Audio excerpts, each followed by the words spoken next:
think a lot of people like this style of truck just because, you know, you see a lot of the shiny glamour cars. You know, this is something that you don't see very often.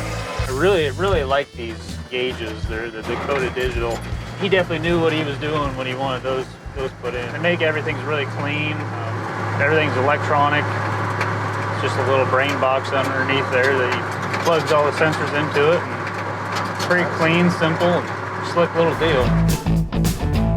It had the manual rack already underneath of it, so all we had to do was just put a power rack, and ended up getting a Saginaw GM style power steering pump for it, and it's a Ford pickup with a Ford motor in. It's a 351, and luckily they had a bracket that you can buy and you can hook everything up to it. This feels just like, you know, a newer pickup would.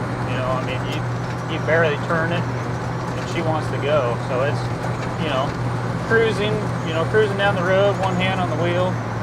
Why not? And then he wanted more safety features to it, so he wanted the 3-point harness. So we ended up making brackets on the upside cab to kind of resemble the look of the factory, because he didn't want to do any of the interior, so he didn't want to cover it up or anything.